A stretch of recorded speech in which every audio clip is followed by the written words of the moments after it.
Pujilah Tuhan, saudaraku, Tuhan memberikan kemenangan dalam kebaktian kebangunan rohani Natal di Pekanbaru. Banyak jiwa-jiwa diselamatkan. Saya percaya rata-rata jiwa yang hadir itu diselamatkan. Memang kapasitas tempat duduk hanya sekitar 600 tempat duduk, tapi semuanya penuh. Walaupun malam pertama ada hujan, jiwa-jiwa masih datang. Malam kedua beritanya lebih tersebar lagi, karena banyak jiwa-jiwa yang selamat dan disembuhkan Tuhan. Yang disembuhkan ini, saudaraku, mereka bersaksi. Mereka bawa beritanya, saudaraku, kepada banyak-banyak jiwa. Ada yang membawa beritanya kepada keluarganya, dan keluarganya juga hadir pada malam yang kedua. Kami melihat beberapa, saudaraku, bus-bus mini pengangkutan umum yang membawa jiwa-jiwa yang sakit, boleh jadi sedikit dari luar Pekanbaru. Mereka semua menerima kuasa Tuhan. Dan sampai pada akhir kebaktian sekitar jam 9.30 atau jam 10, saudaraku, masih ada minibus yang datang. Saya kasihankan kepada mereka. Syukurlah ada anak-anak Tuhan yang boleh melayani mereka. Saudara, puji Tuhan, saudara. Jadi banyak sekali jiwa-jiwa yang berhaus. Di Pekanbaru banyak jiwa-jiwa berhaus. Di kota-kota sekitar Pekanbaru juga banyak jiwa-jiwa berhaus. Mereka butuh Injil Tuhan. Mereka bersukacita mendengarkan firman Tuhan. Mereka bersukacita menyaksikan kesembuhan yang mereka terima. Mereka merasakan kuasa Tuhan dalam kebaktian. Beberapa di antara mereka bersaksi ke depan. Apakah yang mereka saksikan? Katanya pada waktu mereka memasuki ruangan kebaktian itu, mereka merasakan jamahan Tuhan. Dan pada waktu itu juga mereka sembuh. Begitulah nyatanya kehadiran Tuhan dalam kebaktian di Pekanbaru. Jumlah alamat-alamat baru bagi sidang kita di Pekanbaru ada 316 alamat baru. Puji Tuhan, saudara, beri tepuk tangan yang meriah buat Tuhan. Dan kemudian pada tanggal 12 atau hari Kamis diadakan baptisan air. Dan beberapa orang, saya tidak tahu begitu pasti, saudaraku, datang dari KKR itu untuk ikut dibaptiskan. Sehingga jumlah baptisan sekitar 35 orang, saudaraku. Saudara kita hamba Tuhan, pendeta Pendaputan Tanjung membaptis mereka. Puji Tuhan, 35 orang, satu jumlah yang banyak. Karena kebaktian kita juga di Pekanbaru baru sekitar 150 orang. Jadi tambah 135 orang terakuan untuk mencapai 200. Dan mereka bersemangat, bersyukur kepada Tuhan. Dua orang hamba Tuhan di sana yang memulai dahulu kebaktian di Pekanbaru. Keduanya anak gadis. Saya mengingat mereka sangat minta kepada saya di Jakarta supaya mereka tidak usah pulang ke Medan. Tapi selesai KKR di Jakarta, mereka langsung ke Pekanbaru. Dengan 3 orang, saudara kita Tiarni yang berangkat ke Jambi, di mana kita juga mengadakan KKR dan memberikan kemenangan. Dan mereka semuanya berhasil. Baik di Jambi, gereja Tuhan setelah berdiri. Baik di Pekanbaru, saudaraku, tubuh Kristus telah berdiri. Kita bersyukur buat pekerjaan Roh Kudus yang luar biasa ini, saudaraku. Saya percaya pada akhir zaman, kuasa Tuhan akan bertambah-tambah lagi dinyatakan, saudaraku. Amin, saudara. Ini berarti, saudaraku, melibatkan kita semua. Memang ini juga firman Tuhan minggu yang lalu, saudaraku, yaitu mengenai perintah agung, yaitu untuk semua anak-anak Tuhan. Firman Tuhan berkata, pergilah kamu. Siapakah yang pergi ini? Dan saya bacakan pada saudara dalam Matius 28. Saya membaca sekali lagi kepada saudara, perintah agung bagi semua anak-anak Tuhan, tidak ada kecualinya.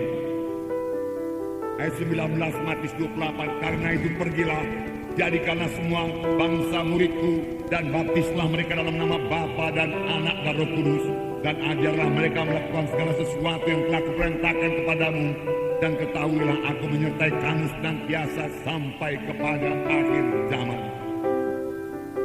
Tuhan berkata, pergilah kamu, jangan tunggu di gereja, bergeraklah keluar dari gereja, lihatlah jiwa-jiwa yang terhilang, lihatlah ladang-ladang yang sudah menguning.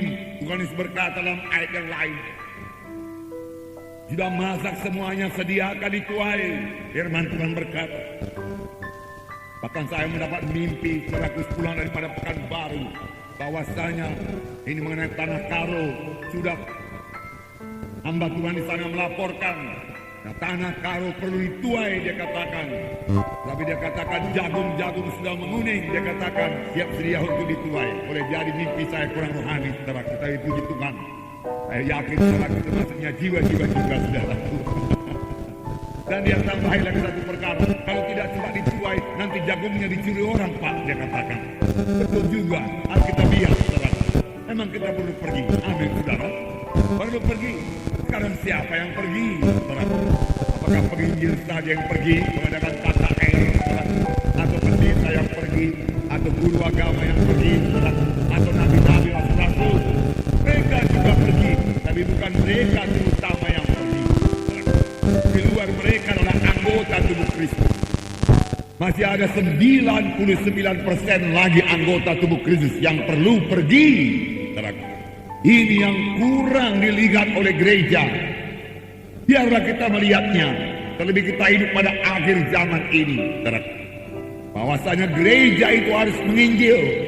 Setiap anak-anak Tuhan adalah pemberita Injil. Setiap anak-anak Tuhan adalah saksi Tuhan. Di dalam sidang pertama, dalam Kisah Rasul pasal 8, terjadilah aniaya yang besar di Yerusalem. Kemudian mereka tersebar keluar dan mengabarkan Injil. Tapi siapakah sebenarnya yang mengabarkan Injil? Saya membacakan kepada saudara Kisah Rasul pasal 8 ayat 1b. Pada waktu itu mulailah penganiayaan yang hebat terhadap jemaat di Yerusalem. Mereka semua kecuali rasul-rasul tersebar ke seluruh daerah Judea dan Samaria. Jadi rasul-rasul tinggal di Yerusalem. Mereka semua tersebar keluar dari Yerusalem, masuk ke daerah Judea dan Samaria. Apakah mereka perbuat? Saya tidak bisa baca ayat demi ayat, saya baca kepada saudara ayat 4. Mereka yang tersebar itu menjelajah seluruh negeri itu sambil memberitakan Injil. Dikatakan tadi siapa yang tersebar? Semua anak-anak Tuhan kecuali rasul-rasul. Rasul-rasulnya tinggal di Yerusalem. Dan orang yang tersebar ini teraku memberitakan Injil Tuhan di Samaria. Filipus juga pergi ke Samaria memberitakan Mesias, memberitakan Yesus, menyaksikan Yesus. Dan Tuhan selalu meneguhkan pemberitaan tentang Tuhan Yesus, tentang dirinya dengan kuasa dan tanda ajaib. Saudara, kalau kita melihat pun dalam Efesus pasal 4, bukan pula berarti secara hamba Tuhan pendeta tidak bersaksi lagi. Mereka juga memiliki kesaksian secara pribadi. Bukan yang melayani jemaat saja. Tetapi di sini dikatakan pelayanan terutama daripada hamba Tuhan, rasul-rasul, nabi-nabi, guru-guru, penginjil-penginjil. Apakah itu? Dalam Efesus pasal 4 ayat 11 saya bacakan pada saudara.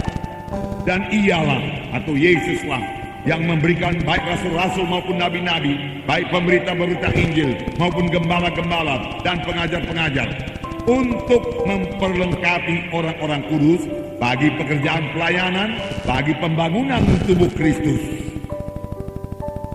Nah, di sini dikatakan imam-imam, di sini dikatakan rasul-rasul itu, nabi-nabi, pemberita-pemberita Injil, gembala-gembala, pengajar-pengajar. Tuhan berikan dalam sidang, Tuhan tunjuk, Tuhan lantik dalam sidang. Untuk apa? Memperlengkapi orang-orang kudus, memperlengkapi anak-anak Tuhan. Untuk apa anak-anak Tuhan diperlengkapi? Untuk pekerjaan pelayanan. Pelayanan apa? Pembangunan tubuh Kristus. Dari pembangunan tubuh Kristus berarti penginjilan ditambah dengan pemuritan. Kita bersyukur kepada Tuhan berikan dalam sidang kita ini ada kelompok-kelompok sel di mana disediakan penginjilan dan pemuritan. Haleluya. Tetapi belum sepenuhnya kita laksanakan firman Tuhan ini. Belum sepenuhnya kita patuhi firman Tuhan ini. Dan semua kita ikut dalam penggenapan perintah agung ini. Siapa yang pergi? Semua anak-anak Tuhan pergi. Bukan harus pergi keluar kota Medan, pergi bersaksi, pergi mengajak jiwa-jiwa datang kepada Tuhan Yesus. Pergi menceritakan betapa besarnya Tuhan Yesus, betapa berkat yang diberikan Tuhan kepada anak-anaknya, menceritakan kuasa Tuhan yang sudah kita terima, menceritakan keadaan kita sebelum kita selamat, menceritakan keadaan kita sesudah kita selamat. Jauh lebih mulia, jauh lebih indah. Hidup kita menjadi mengasihi, hidup kita berubah, saudaraku. Pengertian rohani kita bertambah-tambah. Kita tidak lagi takut menghadapi hidup ini, tidak khawatir lagi. Itulah yang kita ceritakan kepada jiwa-jiwa. Apalagi kita sudah disembuhkan Tuhan dari penyakit-penyakit, saudaraku, yang sudah lama kita derita. Kita datang kepada Tuhan Yesus, Tuhan menyembuhkan kita. Oh, saksikanlah berkat yang kita terima ini. Katakan, Yesus penyembuhku, Yesus juru selamatku, Yesus hidup. Dia mendengarkan doa, dia menjawab doa, dia mengasihi saudara. Nah, apakah beratnya menyaksikan demikian? Jangan kita dibungkamkan oleh setan, saudaraku. Jangan setan, saudaraku, sampai menekan kita sehingga kita takut, tidak berani bersaksi, saudaraku. Mari bangun, saudaraku. Semua kita adalah saksi Tuhan. Sidang pertama dalam aniaya. Aniaya dalam sidang pertama boleh dipenjarakan, boleh dibunuh, saudaraku. Tapi mereka tidak takut menyaksikan Yesus. Sambil berlari, mereka menyebarkan Injil Tuhan, dan Tuhan menyertai mereka. Demikian Tuhan menyertai kesaksian kita, saudaraku, sampai sekarang ini. Apalagi pada akhir zaman ini, saudaraku. Mari bergerak, mari saksikan. Saudara, itu bagian kita. Kita menabur, Tuhan yang menumbuhkan. Kita mengasihi jiwa-jiwa itu. Walaupun barangkali pada kesaksian pertama mereka tidak menerima, belum menerima kesaksian kita, puji Tuhan saja. Kita tetap mengasihi dia, saudaraku. Tinggalkan dia dalam kasih Tuhan. Doakan dia, saudaraku. Saudaraku, kelak, saudaraku, ada saatnya, saudaraku, Tuhan memanggil dia sehingga dia mencari sendiri keselamatan yang daripada Tuhan, saudara. Orang satu keluarga bersaksi di Pekanbaru dalam hari yang kedua, saudara, bahwasanya dia ditimpa oleh frustrasi, stres. Dia tidak tahu mau berbuat apa-apa lagi. Kemudian dia ingat beberapa tahun yang lalu seorang anak Tuhan bersaksi kepadanya. Lalu dia berkata, itulah dia jawaban yang bisa melepaskan aku dari stres ini. Dia cari anak Tuhan tersebut sampai ketemu. Kemudian dia ceritakan semua persoalannya, dan anak Tuhan tersebut membawanya ke gereja kita. Dia menerima sebagai Tuhan dan Juru Selamat. Kemudian dia panggil anak-anaknya, dia panggil istrinya dan pematang siantar. Bersama-sama mereka menerima sebagai Tuhan dan Juru Selamat mereka. Lalu keluarga mereka menjadi damai dan sejahtera. Dan malam itu mereka bersaksi dengan berkemenangan. Mau berkat bagi banyak jiwa-jiwa yang hadir itu, saudaraku. Dan saudaraku, mereka menyanyikan satu nyanyian yang begitu indah kepada Tuhan. Satu keluarga menyanyi buat Tuhan. Hidupnya yang sudah diubahkan Tuhan. Tidak terus dia terima pada waktu anak Tuhan itu bersaksi. Tapi beberapa tahun kemudian, pada waktu dia ditimpa keberatan, kita tidak minta supaya jiwa yang kita saksikan itu kemudian ditimpa oleh keberatan. Tidak. Lebih baik dia ditimpa oleh berkat Tuhan. Tuhan punya banyak jalan untuk memanggil jiwa-jiwa sampai kepada keselamatan. Amin, saudara. Tapi bagian kita mari saksikan. Bagian kita mengasihi jiwa-jiwa itu, saudara. Mengasihi jiwa-jiwa itu, saudara. Alangkah, saudaraku, beratnya, alangkah celakanya di luar Tuhan. Kita semua sudah mengetahui, di luar Tuhan binasa. Tidak ada harapan, saudaraku, untuk beroleh hidup yang kekal di luar Tuhan Yesus, saudaraku. Tidak ada, saudaraku. Semua terhilang. Kalau kita mengetahui hanya Tuhan jalan dan kebenaran dan hidup, seorang pun tidak sampai ke surga kalau tidak melalui Tuhan Yesus. Sekarang kita ini semua sudah yakin kita ini ke surga, saudara. Dengan tenang kita membaringkan diri kita pada waktu malam hari. Kita tahu malaikat Tuhan berkawal kepada kita. Kita tidur nyenyak, saudaraku. Dan kita tahu besoknya kita akan bangun dengan selamat dan sejahtera. Kita mulai mengerjakan pekerjaan Tuhan lagi. Dan kalaupun sekiranya dipanggil Tuhan pada malam itu sudah pasti ke surga. Namun saya yakin sebenarnya Tuhan memberikan umur panjang kepada kita. Lebih banyak orang lain, saudaraku, tidur malam dengan penuh ketakutan, kekhawatiran. Kita baca kesaksian dalam berita iman. Ada yang tidur dengan takut mati. Apakah dia masih hidup pada besok harinya apa tidak, saudaraku? Nah, mereka sangat takut mati. Mengapa mereka takut mati? Karena mereka tidak tahu kemana mereka kalau mereka mati, saudaraku. Tetapi kalau sudah selamat, saudaraku, alangkah damai, alangkah sejahteranya. Sudah selamat begini, saudaraku, alangkah indahnya berkumpul seperti ini, saudaraku, 1000 orang lebih, saudaraku, bersama-sama memuji dan menyembah Tuhan dan bersekutu dengan Tuhan. 1000 orang lebih saudaraku menyanyi kepada Tuhan. 1000 orang lebih masing-masing punya persekutuan dengan Tuhan. Alangkah indahnya itu, saudaraku. Ayo, lihatlah di luar sana betapa banyak orang hidupnya kosong, rusak, saudaraku. Mereka bahkan tidak tahu apa yang mereka perbuat. Tadi malam setengah 12 malam, saudaraku, saya terkejut. Kami terkejut karena tiba-tiba di muka rumah kami, saudaraku, ada suara Honda, saudaraku, yang digas habis. Terus, saudaraku. Saya pikir apa ini? Apa orang mau mengganggu lagi? Masakan diganggu, ada apa lagi? Saya keluar, saudaraku, rupanya udah datang Honda-Honda yang lain. Mereka berteman, rombongan, saudaraku. Rupanya sudah jatuh, saudaraku. Mukanya berlumuran darah, saudaraku, sudah pingsan. Dan mereka tidak tahu mau berbuat apa. Setengah 12 malam, saudara, tepat saya ambil pulsnya, nadinya, saudaraku, masih baik. Tapi waktu saya ambil nadinya itu, saya hirup hawa dari mulutnya, saudara, bau minuman keras yang sangat kuat, saudara. Jadi ada sedikit lubang, saudaraku, sebelum rumah kita itu mungkin oleng, dia tidak bisa kuasai lagi, banting, terus pingsan. Saya katakan Kaleb bawa ke rumah sakit.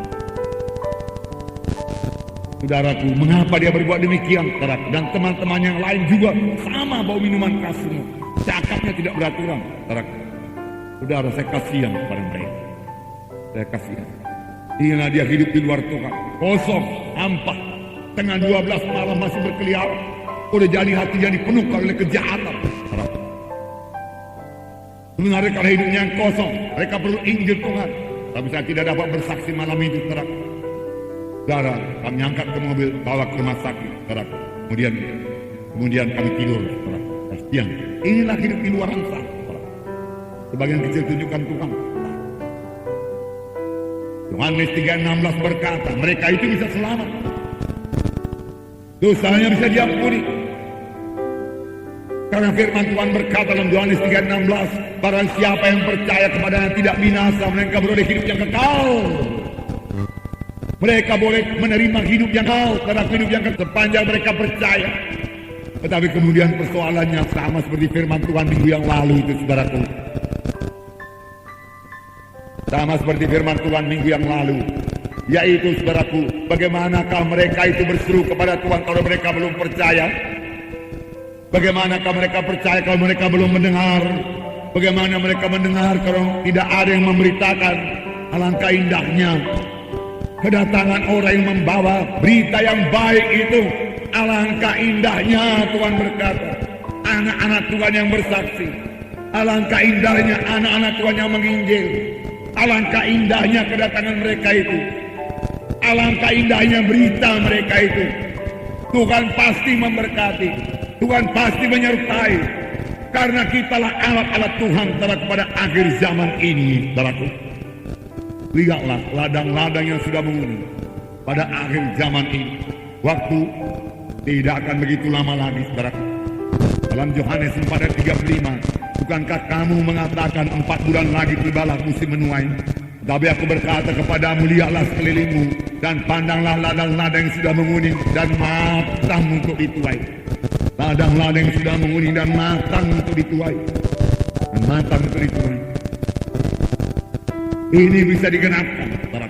Sayangnya banyak anak Tuhan tidak mengerti bahwasanya dialah penuai-penuai itu. Sayalah penuai-penuai itu. Saudaralah penuai-penuai itu, saudaraku. Amin, saudaraku. Ya. Saudaralah alat Tuhan. Saudaralah yang dipakai Tuhan, saudaraku. Saudaralah penuai-penuai itu. Dan lebih-lebih, saudaraku, pada akhir zaman ini kita melihat, saudaraku, bagaimana pekerjaan setan bertambah-tambah. Saya tidak mempermuliakan setan. Saya hanya kasihan kepada jiwa-jiwa yang dirusak setan. Seperti yang saya katakan tadi, saudaraku. Itulah pekerjaan setan, saudaraku. Pekerjaan setan. Kita melihat apa yang diperbuat setan sekarang ini. Bagaimana setan merusak pemuda-pemudi, termasuk pemuda-pemudi orang Kristen, anggota gereja, di mana mereka tidak tahu apakah mereka sudah selamat atau belum. Injil perlu diberitakan pada mereka itu, saudaraku. Kita melihat, saudaraku, dosa seks bertambah-tambah di luar sana, percabulan, saudaraku, pornografi, saudaraku. Saudara, yang pada zaman kami dulu pemuda masih jarang, saudaraku. Tetapi sekarang ini, saudaraku, sudah menyebar bertambah-tambah, saudaraku. Dan di samping itu masih ada lagi pekerjaan-pekerjaan dukun. Saudara berkata pada zaman modern dukun bekerja, iya saudaraku. Saya baca di koran, saudaraku, bahwasanya ada bupati supaya memperpanjang kedudukannya, saudaraku, memakai paranormal dan lain sebagainya, saudaraku. Paranormal itu, saudaraku, adalah dukun, istilahnya saja yang lain, saudaraku. Dipakai nama paranormal, saudaraku. Dia tidak memakai kuasa Tuhan, dia memakai kuasa kegelapan, saudaraku. Itu bertambah-tambah dan diterima oleh masyarakat. Pada zaman sekarang ini, saudaraku, mereka saja, saudaraku, berani menyaksikan, saudaraku, ilmunya itu, saudaraku. Mengapa kita sanksi-sanksi menyaksikan, saudaraku, Tuhan Yesus yang hidup, yang menyertai kita, saudaraku? Mengapa kita takut? Mengapa kita segan, saudaraku? Saudaraku, mari bangun, mari bangkit. Roh Kudus penolong kita dalam kita, saudaraku. Lihat, dunia akan bertambah-tambah materialistis, saudaraku. Saya pikir dalam plan kami pulang dari Pekanbaru kemarin, saudaraku, 90% businessman, saudaraku. Mereka bisnis di Pekanbaru, saudaraku, masih muda-muda, sangat antusias, saudaraku. Pikirannya uang melulu, saudaraku. Saudara, itulah dia dunia pada akhir zaman ini, saudaraku. Tetapi siapakah yang akan kusuruh, Tuhan berkata? Siapakah yang akan kupakai, Tuhan berkata? Biar kita menjawab sama sebagai Nabi Yesaya menjawab, ini aku Tuhan, suruhlah aku. Kita lain daripada orang dunia ini. Firman Tuhan berkata, janganlah kamu menjadi serupa dengan orang dunia ini. Perkataan kita tidak serupa dengan perkataan orang dunia ini. Pikiran kita tidak serupa dengan pikiran orang dunia ini.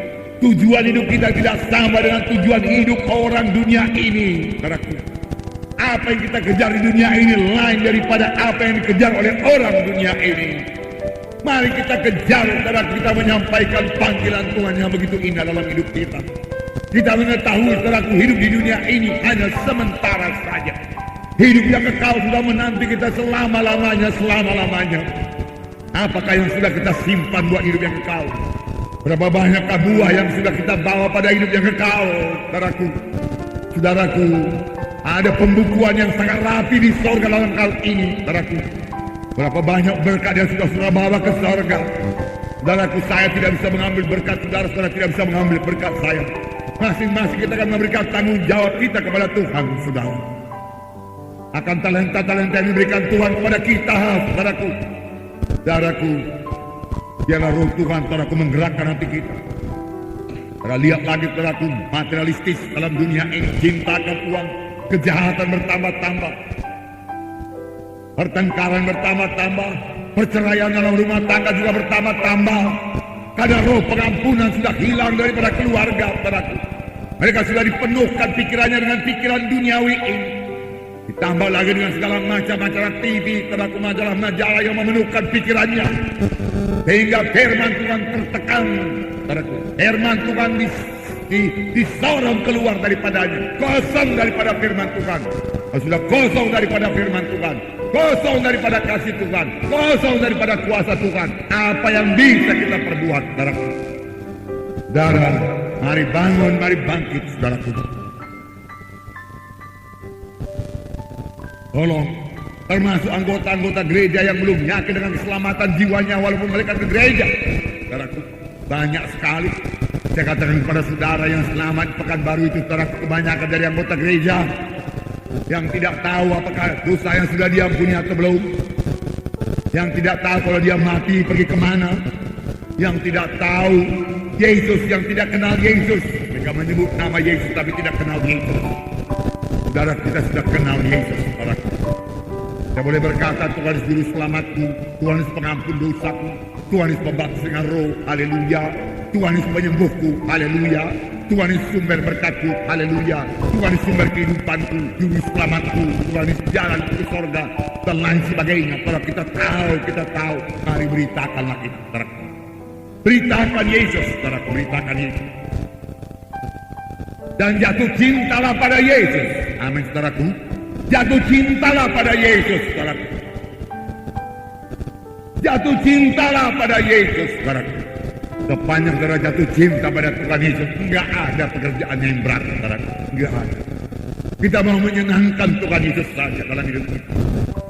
Dan di manakah kasih kita kepada Yesus? Kalau kasih Yesus kepada kita tidak pernah luntur, saudaraku. Tetap mengasihi kita sampai pada kesudahan. Kasih Yesus tidak terukur, saudaraku. Dia begitu setia. Walaupun kita tidak setia, dia tetap setia, saudaraku. Saudara, adakah kita betul-betul mengasihi Tuhan Yesus? Adakah Tuhan Yesus yang terutama dalam hidup kita? Beberapa minggu yang lalu firman Tuhan berkata, janganlah hanya minta berkat-berkat Tuhan saja, mintalah pemberi berkatnya. Jangan minta kesembuhan saja, mintalah penyembuhnya, yaitu Tuhan Yesus. Bersekutulah dengan penyembuhnya. Jatuh cintalah kepada penyembuhnya, yaitu Tuhan Yesus sendiri. Jatuh cinta pada Tuhan Yesus, lalu bersekutu dengan Tuhan sudah berat. Berdoa kepada Tuhan sudah menjadi sesuatu yang berat lagi, saudaraku. Dia begitu baik. Dia mendengarkan doa kita, dia menjawab doa kita. Bahkan dia memberikan yang paling baik bagi kita. Dia menuntun kita, dia menyertai kita, saudaraku. Oh, pantaslah kita salurkan berkat yang kita terima dari Tuhan Yesus. Jangan tahan bagi diri kita. Begitu banyak berkat yang kita terima dari Tuhan Yesus. Berikan. Keselamatan yang kita terima dari Tuhan Yesus, ceritakan. Minggu yang lalu kita katakan, kalau kita tidak menceritakan berkat yang daripada Tuhan, kita seperti laut mati yang mengumpulkan semua air dari danau Galilea, kumpul terus bertahun-tahun, puluhan tahun. Lalu tidak ada satupun kehidupan di laut mati tersebut karena penuh dengan garam. Mengapa? Karena laut mati tidak mengalirkan airnya. Tapi di danau Galilea yang selalu mengalirkan air yang datang kepadanya, dia salurkan, dia berikan. Danau Galilea menjadi danau yang segar, danau yang jernih, danau yang penuh kehidupan. Yesus berjalan-jalan di tepi danau Galilea. Yesus naik perahu di danau Galilea. Petrus menangkap ikan di danau Galilea. Danau Galilea memberikan kehidupan. Mengapa? Karena dia menyalurkan apa yang dia terima dari Tuhan. Salurkan apa yang dia terima daripada Tuhan. Kesehatan yang Tuhan berikan pada saudara, berikan untuk melayani. Berkat yang diberikan Tuhan pada saudara, berikan untuk pekerjaan Tuhan pada Tuhan. Saudara, damai sejahtera yang saudara terima daripada Tuhan, berikan saudaraku untuk jiwa-jiwa. Amin, saudaraku. Ya, biar kita jatuh cinta pada Tuhan Yesus. Jatuh cinta pada Tuhan Yesus. Haleluya. Nah, saudaraku, jangan beri tempat bagi dosa. Jangan beri tempat bagi dosa, itu melumpuhkan saudara. Maka dari dosa lah datang penyakit. Saudara mau sehat, jauhilah dosa. Jauhi dosa. Penyakit mulai datang selama Adam dan Hawa jatuh kepada dosa. Saudara mau sehat, saudaraku, hamba-hamba Tuhan boleh berdoa dan meletakkan tangan, dan firman Tuhan berkata, maka mereka itu akan sembuh. Haleluya. Tetapi sudah itu hiduplah untuk kebenaran, firman Tuhan berkata. Dia sendiri sudah menanggung segala dosa kita di kayu salib di Golgota, supaya kita hidup untuk kebenaran, dan oleh bilur-bilurnya kamu telah sembuh. Hidup untuk kebenaran, maka oleh bilur-bilur Yesus telah sembuh. Oleh bilur-bilur telah sembuh. Kemudian hidup benar di hadapan Tuhan. Jangan hidup berlajak-lajak memuaskan kehendak daging. Kadang-kadang kita katakan hukum Taurat. Tapi lihat, hukum Taurat sendiri telah punya aturan-aturan makanan. Yang ini tidak bisa dimakan, yang itu tidak bisa dimakan, binatang ini tidak bisa dimakan. Kan saudara baca buku Imamat. Maksud Tuhan supaya bangsa Israel, bangsa pilihannya itu sehat. Sekarang banyak orang zaman sekarang, semua teraku dimakan. Sampai teraku guru Gideon teraku waktu dia SMA berkata mengenai buku Imamat itu, sekarang kita di bawah anugerah. Dia katakan bukan lagi di bawah Taurat, semua pun boleh dimakan, semua yang di laut boleh dimakan, kapal pun boleh dimakan, tapi terlalu keras dia katakan. Kereta api boleh dimakan, cuma terlalu kencang. Dalam yang di udara dia katakan boleh dimakan semua yang di udara kecuali kapal terbang karena tidak bisa ditangkap.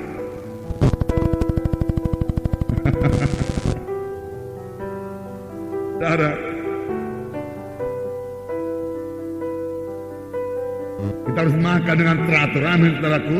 Itu membawa kesehatan bagi kita, membawa kesehatan. Simpel saja saudaraku, Roh Kudus akan memimpinkan kita. Sedikit gerak badan saudaraku untuk menguatkan tubuh kita ini saudaraku. Karena tubuh kita ini ciptakan Tuhan untuk bergerak.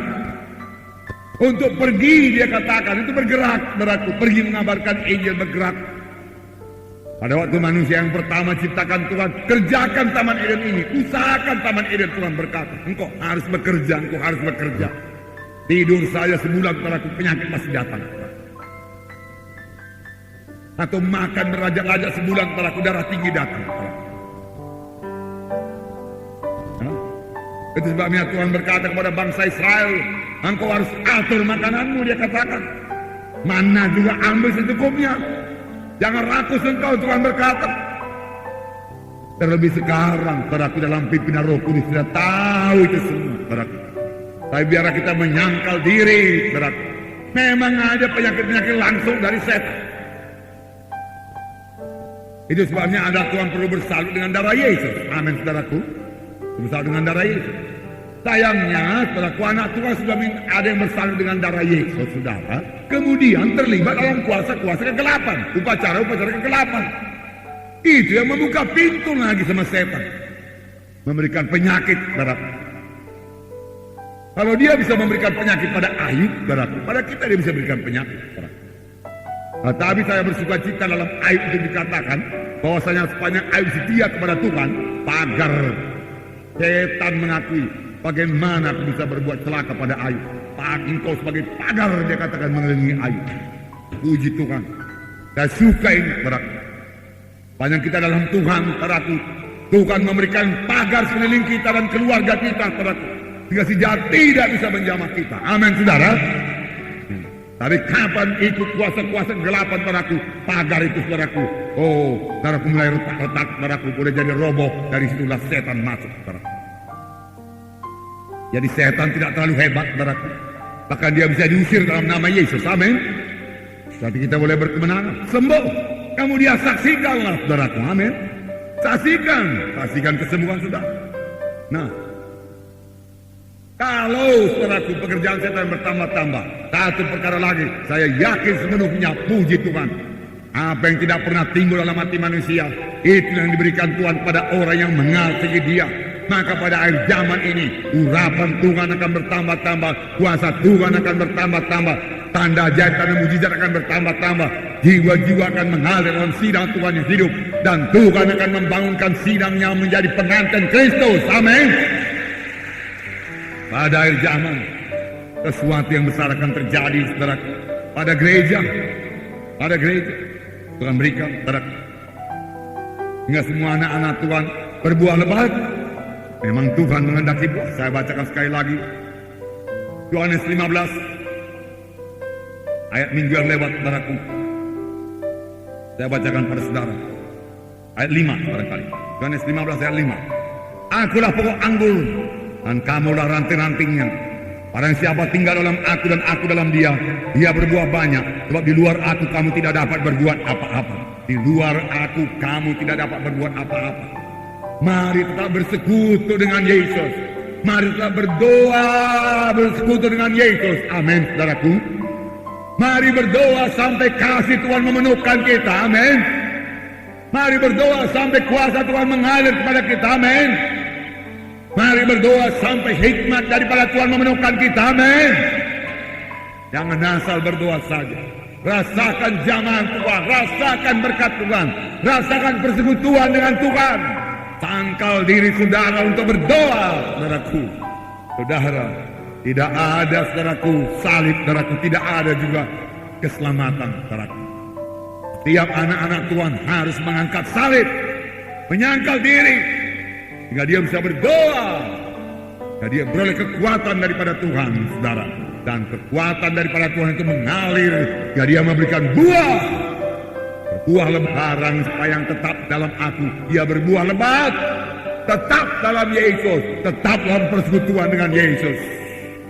Sangkal diri, angkat salib. Salib yaitu kalau kehendak saya berlawanan dengan kehendak Tuhan, kehendak saya tinggalkan, saya laksanakan kehendak Tuhan.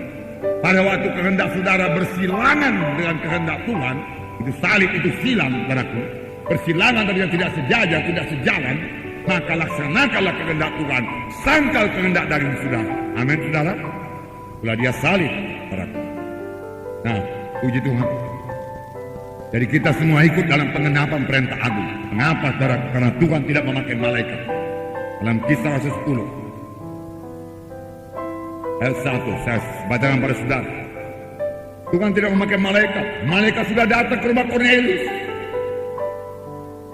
Saya bersyukur kepada Tuhan, saudaraku. Tuhan percaya kepada kita anak-anaknya ini, saudaraku. Haleluya. Sepanjang kita mau, kita sanggup. Kita ini, saudaraku, beberapa ribu orang kebaktian tiap-tiap minggu. Di gereja kita saja, belum lagi di gereja hidup yang lain di kota Medan ini. Kalau semuanya itu jadi saksi Tuhan, perintah agung sudah digenapkan. Buat kota Medan paling tidak, buat Sumatera Utara paling tidak, saudaraku. Saya bacakan di sini. Di Kaisaria ada seorang yang bernama Cornelius, seorang perwira pasukan yang disebut pasukan Italia. Ia saleh, ia serta si isi rumahnya takut akan Allah, dan ia memberi banyak sedekah kepada umat Yahudi dan senantiasa berdoa kepada Allah. Dalam suatu penglihatan kira-kira jam 3 petang, jelas tampak kepadanya seorang malaikat Allah masuk ke rumahnya dan berkata kepadanya, Cornelius. Ia menatap malaikat itu dan dengan takut ia berkata, ada apa Tuhan?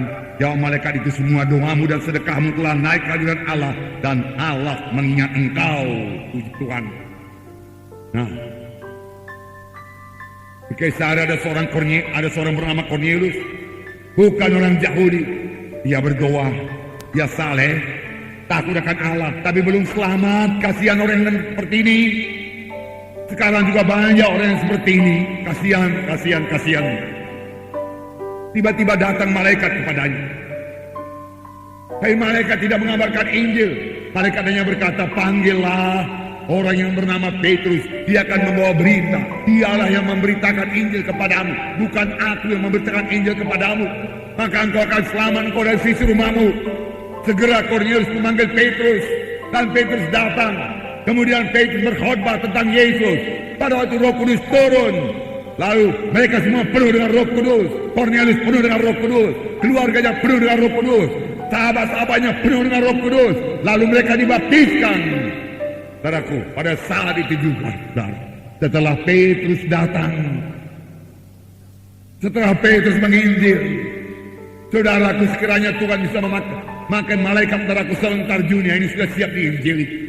Untuk Indonesia barangkali cukup satu malaikat saja, saudaraku, semuanya sudah bertobat Indonesia ini, saudaraku. Tetapi Tuhan percaya kepada saudara dan saya. Saya percaya Roh Kudus lebih berkuasa daripada malaikat, saudaraku. Karena Roh Kudus Tuhan adanya, malaikat hanya malaikat, saudaraku. Dan Roh Kuduslah yang diberikan kepada kita, saudaraku. Roh Kudus yang menyertai kita. Oh, rasakan persekutuan Roh Kudus. Rasakan gerakan Roh Kudus, dorongan Roh Kudus, pimpinan Roh Kudus dalam saudara, amin saudara. Dan patuhilah suara Roh Kudus ini. Dia akan memberkati saudara, memberkati tubuh saudara juga. Karena Roh Tuhan menghidupkan tubuh-tubuh yang fana ini. Amin saudara. Luar biasa pekerjaan Roh Kudus. Haleluya. Jadi Tuhan tidak memakai malaikat, saudaraku. Saudaraku, dalam Yohanes 17 dikatakan, jangan bimbang, Tuhan yang mengutus saudara. Yohanes 17 ayat 18, saya bacakan pada saudara. Sama seperti engkau telah mengutus aku ke dalam dunia, demikian pula aku telah mengutus mereka ke dalam dunia. Saudara, bagaimanakah Bapa mengutus Yesus? Dengan segala kuasa, saudaraku, dengan segala kelengkapan. Bapa mengutus Yesus, setan gemetar, kerajaan setan dihancurkan, dirusakkan, pekerjaan-pekerjaan setan dirusakkan. Demikian juga aku mengutus engkau. Demikian juga Tuhan Yesus mengutus gereja menjadi saksi Tuhan.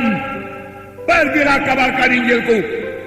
Maka mereka itu pun pergilah, dan Tuhan meneguhkan pemberitaan mereka itu dengan kuasa dan tanda ajaib.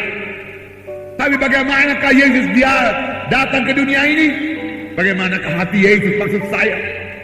Saudara, firman Tuhan berkata, ketika Yesus melihat orang banyak itu sebagai domba-domba yang tidak bergembala, jatuhlah hatinya oleh belas kasihan, tergeraklah hatinya oleh belas kasihan. Ketika Yesus melihat Bartimeus berseru-seru, jatuhlah hatinya oleh belas kasihan. Ketika dia mendengar orang kusta berseru, Yesus, kalau engkau mau, engkau sanggup menyembuhkan aku, tergeraklah hatinya oleh belas kasihan.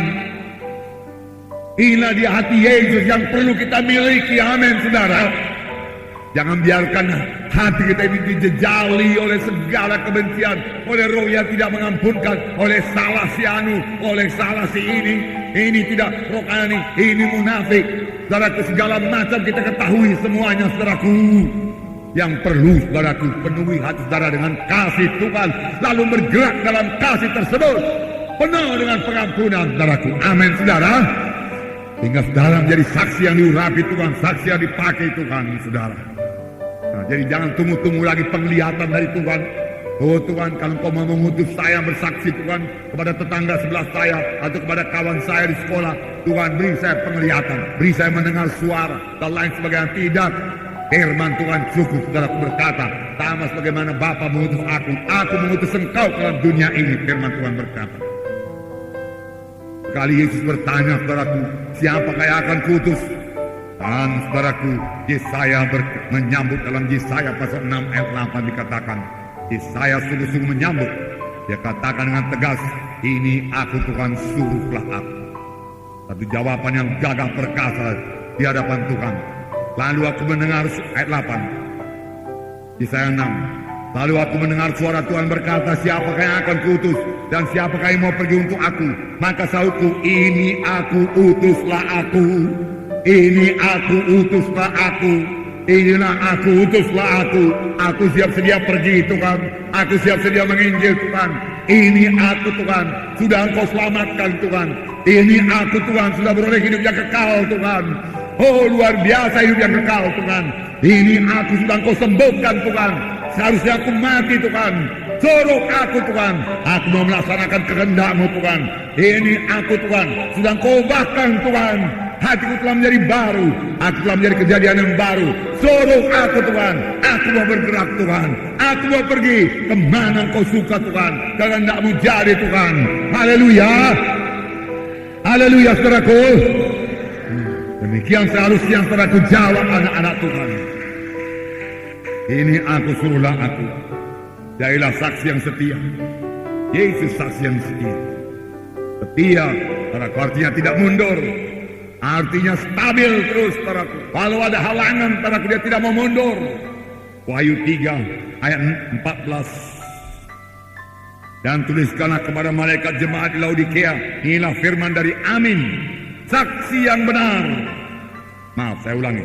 Inilah firman dari Amin, saksi yang setia dan benar, permulaan ciptaan Allah. Inilah firman dari Yesus. Yesus adalah saksi yang benar, saksi yang setia. Nah, saudara, bersaksilah. Saudara berkata, saya tidak punya kuasa. Saudara punya kuasa. Amin, saudaraku. Saya punya kuasa. Yang perlu saudara punya iman dan bertindak. Saudara, jangankan saudara, firman Tuhan itu aja punya kuasa. Kehadiran Tuhan punya kuasa. Saya katakan tadi waktu jiwa-jiwa memasuki ruangan, belum berkhotbah. Kadang-kadang kita pikir khotbah itulah yang menyembuhkan. Saudaraku, tidak selamanya, saudaraku. Dia masuk ruangan, roh Tuhan menjamah dia. Dia merasa jamahan Tuhan sembuh. Dan dia bersaksi ke depan. Tadi waktu aku masuk ke ruangan aku sembuh. Aku rasakan hadirat Tuhan di sini. Aku rasakan kuasa Tuhan di sini, dia katakan. Dan dia sembuh.